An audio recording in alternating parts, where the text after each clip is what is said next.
Why women don't like you, at least the women that you like, they don't seem to like you back. You go on a first date, and then afterwards she either doesn't respond, or she says she's not ready, she has to focus on herself. You seem to get on well with the women that you don't actually want, but the ones that you can really imagine a future with, they don't like you back. Why is that? Today I'm going to give you the reasons for it, and I'll show you exactly how you can fix it. The first reason is you're boring in the way you show up. You aren't boring. It's just the way you communicate yourself. The product, who you are, is probably really good. You're a kind, hardworking man, but the marketing sucks. You don't know how to get the right target audience interested in you.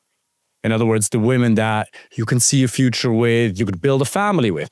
What do you need to do? Well, the first thing is you need to remove the filters from your communication. You will become instantly less boring in your communication with women if you remove the filters from what you believe you're allowed to say. By simply becoming more unapologetic, more carefree in your expression, you will start polarizing. You'll be like Moses parting the Red Sea. If you say what you actually think, if you start saying what you actually believe, you will naturally attract some and piss off some other people. And that's exactly what's meant to happen, because most men communicate like lukewarm water. Most men are somewhere in the middle. And what happens then is they have average relationships to men, not men that they're really excited to be with, and they'll attract women who are never right for them to begin with. The worst thing that can happen to you is to attract a woman who was never right for you to begin with. It was funny. I had a client over in Dublin recently, and he asked one of my coaches, also one of my best friends, why does David like hanging out with you so much? Why is he so excited to spend time? And he didn't ask it in a negative way at all. It was genuine curiosity. He genuinely did not understand why my friend, or why I'm so excited to spend time with my friend. We're like, hey, Jonathan is going to come. And he didn't get it because he doesn't have friends like that. He has some friends, and I'm sure you have some friends, but you don't have friends like that. Or maybe they're spread across the US. Because you're not communicating radically honestly. If you say what you actually believe, you'll realize 9 out of 10 men aren't right for you. 9 out of 10 women aren't right for you. Most people won't make it into the inner circle. But the ones who will, that's where all of life's happiness lies. Harvard did this 80-year-long study recently where they figured out that the number one factor determining your happiness is the quality of your relationships.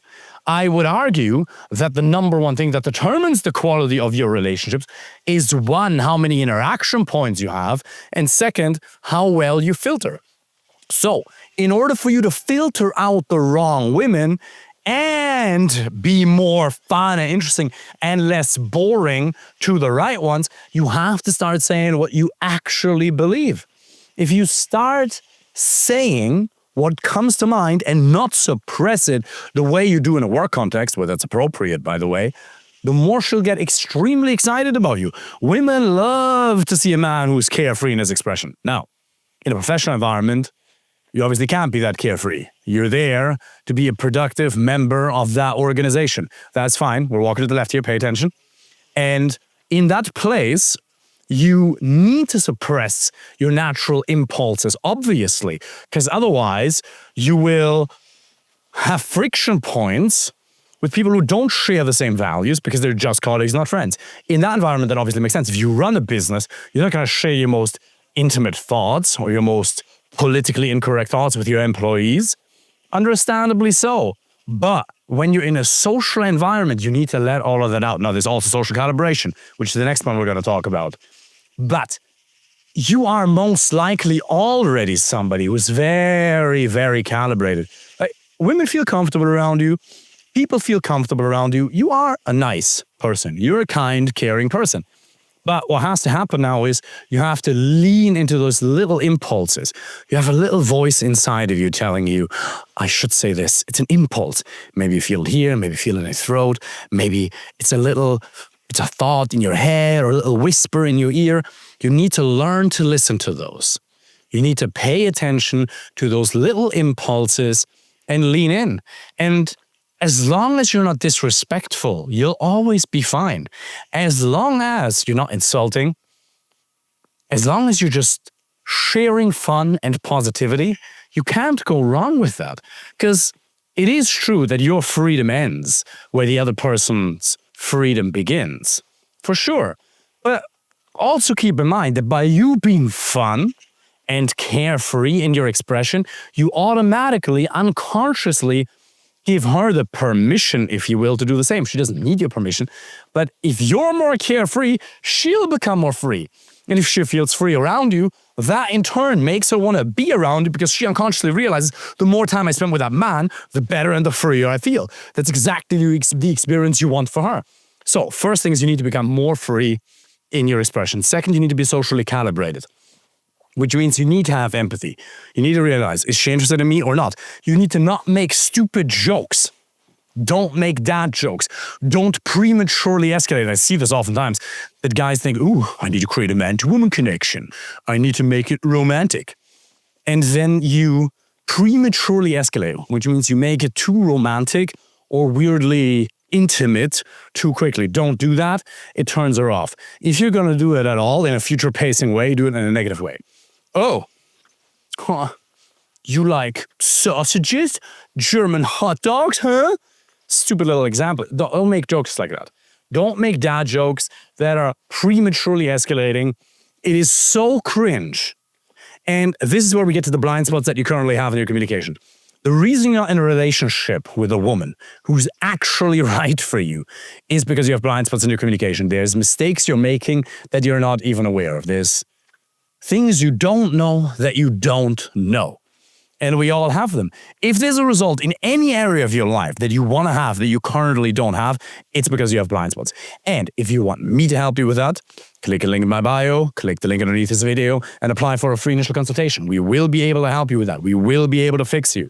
Not you, but those blind spots, all right? Because it has to change. Because otherwise you'll keep running the same patterns. If you're 30, if you're over 30, if you're 40, you're 50, if you're over 30, and you've had only failed relationships, and you're not in a fulfilling and happy relationship right now, the fact of the matter is that you have blind spots in your communication. There's a skill set that you're obviously missing. Because if you were actually good at communicating with women, you wouldn't have that problem. You'd already be in a fulfilling relationship. But currently, you suck at communicating with women. David, I don't think so. I think they have a pleasant time. Yeah, but the right ones lose interest in you, huh? You're only doing well with the ones that don't really like you. Because there's blind spots. And it's not usually one big thing. It's like a lot of small things. A little bit here, a little bit here, a little bit here. And you fix that over the course of 3 to 6 months. Bam! And all of a sudden, you're easily able to create and sustain attraction with a woman who's actually right for you. The next reason women don't like you is because you are actually not creating a man-to-woman connection at all in your communication. Because you're too friendly. You're supposed to be friendly and warm and kind and respectful. But you also need to communicate your intent from the beginning. She actually wants that. She doesn't want you to fake a friendship. She's not interested in that. She wants you to compliment her, do some romantic storytelling, not prematurely, very, very calibrated. But then she wants to have the freedom to either opt in or opt out. This nonsense of, we're going to be friends first and lovers later. No, a friendship takes a lot more time to develop than just an intimate connection. You could be lovers pretty quickly. And realistically, that's going to happen on the first, second, or third date. For most people, if you're in the US or the UK, intimacy usually happens on the second or third date. There's no rule whether it's first, second, third, or later, right? But usually it's one of those. The problem is, if you put the friendship first, there won't be enough of a spark, and it'll actually be a lie. You are living a lie, because you're pretending that you want one thing, whereas you clearly want something else. You're pretending you want the friendship, which is fair, but you clearly want more from her. And so it's not even a genuine relationship. You think you're being cool. There's all these videos on the internet that are actually really funny, where they interview girls on the street and they ask them, do you have a male best friend? They're in a relationship and they have a male best friend. Okay, are you willing to call him up right now and pretend you want to date him or let him come over? Cool, let's do that. Every single one of them says yes. Every single one of them says yes, even though the male best friend knows that they're in a relationship. It happens all the time because men They want more. Now, is it never the case that men and women are just friends? It is absolutely possible, but it is much more rare than you think. Yes, I believe you can be friends, but it is much more rare, and there really can't be any intimate attraction. Otherwise, if a biologically healthy male and a biologically healthy female spend enough time with one another, eventually one of them will feel attraction. Most likely both. If they don't mess it up with their communication, eventually one of them will say, oh, I would actually like a little bit more. That's why you have to create a man-to-woman connection from the beginning. And then she can either self-select in or self-select out, but you will stop wasting your time. Hang on for a second. Let's stay here for a moment. You can stop wasting your time, because the worst thing that can happen is that you just hang around in the friend zone and then you waste your time and her time. You both want more, or at least you want more. Communicate that. Learn to build a man-to-woman connection. It's just an offer, just like the kiss on the first date, by the way, is an offer. You have to make it, and then she decides whether you want it or not, right? So you build a man-to-woman connection verbally as well as non-verbally. And then after an hour or 2 or 3 on the first date, you very slowly go for the kiss, and then she can decide whether she wants to kiss you or turn her head away, in which case you say, cool, no worries. And by the way, just because she doesn't want to kiss you on the first date, doesn't mean she's not going to kiss you on the second or third date. Most of the time, again, if you live in the US or the UK, she will kiss you on the first date if she actually likes you, but not always. So you need to create a man-to-woman connection, because I would say 19 out of 20 women won't do that for you. And it really is the case that just by changing the words you utter as a man, you will create vastly different results on your dates. You just have to understand, you just have to change your mindset and then change the words you utter and the energy you say it with, and then you will get completely different results. And the women will stay interested in you. It is just the words that come out of your mouth. It is not that you're inherently not desirable. It is just a skill set. The next reason why the women that you actually want don't want you back is because you're not nearly as confident as you'd need to be. Maybe you have a 7 out of 10 level confidence, but if I were to ask you right now, let's say you're supposed to talk to a woman that you don't know in Whole Foods, for example, that you really like, or let's say you're on a date, but you really like her. You're really excited about her. How high is your levels of confidence on a scale of 0 to 10? Oh, maybe a 7, maybe a 5, maybe a 3, maybe an 8. If you don't have a 10 out of 10, a 9.9 level confidence, she will lose interest, because she'll feel that insecurity coming from you and it'll turn her off. It's extremely important that you develop that confidence within yourself. So here are the 4 sources of confidence. The first one is competence. You need to develop this skill set of dating, right? Communication skills. 400 YouTube videos for free, thousands of Instagram videos for free. Please pay attention while we're walking. Thank you very much. And it's a skill set that you need to develop, okay? Thank you. The second one is state, your mental and your emotional state. Confidence is something that you can learn to turn on. It's something you can learn to turn on in the moment by changing what you focus on, your language patterns, and your physiology. It's not, you sometimes wake up in the morning and sometimes you feel good and sometimes not so good. Well, oftentimes you feel like a victim to the state, to the mood, to the emotions that you're experiencing at that point in time. I would encourage you to research and study how to turn confidence on. I have a video on my YouTube channel here where I give you practical advice that you can watch. It's called Inner Game Mastery.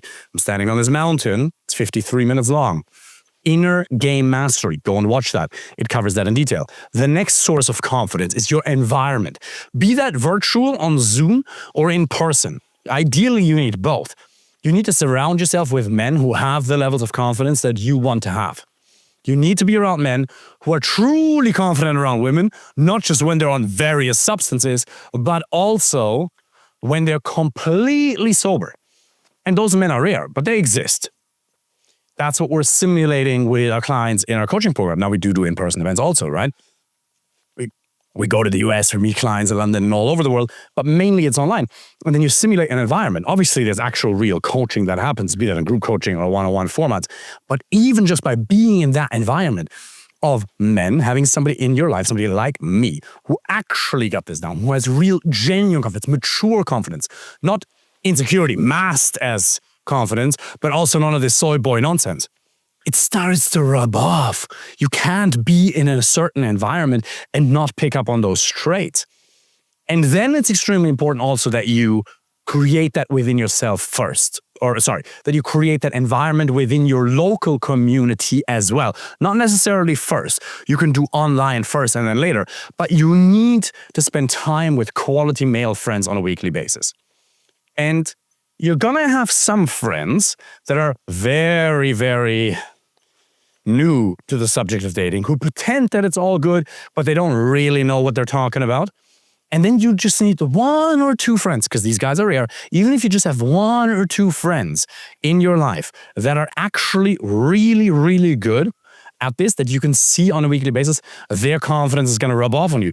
And it's so cool to go on a date and then to be able to talk to a friend about it, somebody who genuinely wants to see you win, somebody who doesn't get jealous. Because most guys, they're going to get jealous or insecure if you tell them about your dating wins. I went on this date with this girl, it was amazing, it was really cool. They'll get insecure.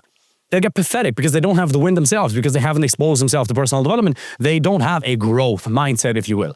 They haven't made the decision that even if I'm not experiencing a win right now, if a friend comes to me, I will absolutely root for him. And I will tell him, even if I have zero emotion of joy within me, because I may have not had a win that day, I will express my happiness for him because I want to see my friends win. Those are the types of guys you have to have locally every single week. You need to spend a lot more time with them. I was with my friends. We were playing airsoft on the weekend. It was so awesome. It was so much fun. And we were with 5 guys, I believe, and 3 out of those, in total, 3 out of the 5, have unbelievable skills. One of them was me, right? And then the other 2 are coaches in my program. 2 close friends of mine, and then 2 other friends of mine. They're like, yeah, they're all right when it comes to dating. They're amazing people, by the way. Amazing, like sweetest, salt of the earth, really good, kind people. But they just don't have quite that skill set yet, which is okay. Not everybody has to be amazing at the subject of dating to be allowed in here in a circle. But you gotta have a couple of those people. And then the more you're aligned on your core values, and the more these guys have actually really good skills, the more you can talk about nuances. Because you don't even realize how advanced this gets. You don't even realize how many layers or levels there are to this dating game. How deep of an understanding you can build when it comes to social dynamics and the reality of how men and women relate to one another, not just the mainstream nonsense that's been socially conditioned onto you, that's been keeping you trapped in a little beta cat little frame, because that's what you're experiencing right now. Even if you don't think that's your reality, it actually is. What's all the money good for if you don't even have a beautiful woman inside out by your side, somebody who's absolutely loyal, who wants to share life with you? What is it good for? Ever wondered why that is? It's not even your fault. It's not even your fault. You've been societally conditioned to just accept, to just wait, to take what life's giving you in this particular area. In other areas, your career, your business, in your fitness, in your health, in some hobby, you have taken control. You have assumed the responsibility for creating an outcome that you actually really want. But when it comes to dating, you just go, oh, it'll be fine. It'll be fine. It won't be fine. You will get a divorce. You will lose half your shit, maybe 70%, including lawyer fees. Do you want that? How much energy is it costing you? How much happiness are you missing out on? How much time are you wasting? What is your time worth? How much time have you wasted with the wrong women over the years? How much time have you actually wasted with people who really, really aren't right for you? I would encourage you to get an environment locally of men who really got this figured out. Yes, obviously, let us help you if you want to, but you also need quality male friends. I talk about it all the time. You have no idea how it's going to impact and improve your happiness on a weekly basis to have men in your life that you're aligned with. The 4th source of confidence is beliefs. If you don't audit the thoughts that are taking power away from you, you will never be able to show up the most confident version of yourself on the date. What do you believe about yourself? Any thought. By the way, thoughts, beliefs, and convictions, they're exactly the same thing. It's just that convictions have more certainty than beliefs, and beliefs have more convictions than thoughts. More conviction too, okay. Convictions have more certainty than just beliefs, and beliefs have more certainty than thoughts. Now we got it right. You need to understand that we as human beings question anything except for the things we truly believe, those we just believe. You have unconscious assumptions about yourself, about women, about what's possible, about dating apps that are holding you back. And we've talked about that in one of the previous videos. If you're not taking action, it's because you're either not in the right mental and emotional state, you're just not feeling strong enough, you don't have the certainty within you to take that action over a consistent time, or you simply don't believe it's possible. Any thought that takes power away from you, you get rid of it. What if any thought that you've told yourself over the years, while you're stopping, keep walking please, any thought that you have told yourself over the years that is an seeming piece of evidence as to why you shouldn't be allowed to be as confident as humanly possible on a date, what if that was a lie? What if your playing small truly doesn't serve the world? So you have to, this is an exercise that you can do, write down 20 reasons as to why you would be the single best option for the right girl, for the right woman, not just a good option. I want you to write down what you bring to the table. 20 reasons, not 17, not 18, actually 20. Is it the fact that you bring financial stability? You're kind, you're caring, you're good at giving massages, you're good at cooking, you will treat her extremely well, you're super respectful. You are good at making love, you play an instrument, anything you could possibly think of, you're creative. You will take care of your parents, like whatever it is, uniquely to you, write those down and then review them and look at them and say, wow, I actually have so much to offer. I have so much to offer to this person. It's actually unbelievable. But whatever we focus on, we're going to feel. And if you only focus on lack, that's what you're going to feel. You can only build on success. Yes, you need to have conscious times throughout the day where you reflect on your shortcomings. Of course, absolutely. But you also, most of the time, have to focus on what you've done well. Because guess what? Focusing on what you've done well is going to motivate you more than anything else. You know, when you go to the gym and you start seeing a little bit of definition around your chest or around your arms, or you're losing weight and you can see your abs coming through, you're seeing some back muscles, seeing that motivates you more. It's not like, oh, I see some abs, guess I'm going to have some more calories tonight. No, it's actually easier to stay within your caloric deficit, for example, if you're seeing progress. Progress equals happiness. Extremely important. If you're making progress, that's what makes you feel alive. But progress is subjective. Perception almost equals reality. So whatever you focus on, that's ultimately what you're going to feel. How do you direct your focus? With questions? And that almost brings us back to the second point of what creates confidence, or what turns confidence on and what turns it off. It's your focus. What do you focus on? Do you focus on what's outside of your control? I guarantee you, you're going to feel a lot of uncertainty. The world is uncertain. Inherently, this is a dance. Alan Watts has this beautiful analogy. It was a philosopher who died many years ago, where he talks about this idea that imagine at the beginning of your life, you're standing at the edge of a precipice and you're kicked off. You're standing at a cliff and you're kicked off. And it's a huge cliff and you're falling. And as you're falling, you realize there's a big lump of rock that's fallen beside you. And you're clinging on to it for dear life as you're falling and as you're falling. And it's only when you realize that it doesn't do anything for you that you let go and relax. And that's life, isn't it? We're all headed straight for death. And yet we're clinging on to things temporarily that doesn't do anything for us. And when you realize that's exactly what's happening on a date to you when you're talking to women, you're clinging on to something, and that very thing is pushing her away, maybe you can let go, because that's the next point. The next reason the women you actually want don't like you, or don't like you enough to want to see you again, is because you become needy. You're becoming extremely needy because you're trying to cling on to an outcome. You're focusing on something that is not inside of your control, which immediately produces stress, which immediately produces uncertainty within you. Confidence, certainty, these are synonyms. Synonyms, you got to be able to create that within yourself. You got to be able to turn that on whenever, wherever you need to. That is your task as a man. You got to be able to create that from within when life doesn't seem to give you any. So where does it come from? How do you do that? By changing what you focus on, changing your beliefs, even just that story. Listen. Go to YouTube, type in Alan Watts. There's a beautiful YouTube channel called Tragedy and Hope. And they have a lot of Alan Watts videos, like some of his old lectures with nice music. Go listen to some of those. That makes you feel good. Do a meditation, go to the sauna, ice bath. That creates certainty from within. Train bench, do 100 pull-ups, do 300 push-ups. That creates physical certainty. Spending time with quality male friends. That creates neurological certainty. There's many, many, many different sources. Again, watch the video called Inner Game that I have on this, but you need to create it. Because if you show up in a needy way, and a lack of confidence partially leads to that, there's no way in hell she'll get attracted to you. You have to communicate to her either during the initial approach, on Instagram, on dating apps, or at the very latest when you're actually on the date, that you want her, but that you absolutely don't need her.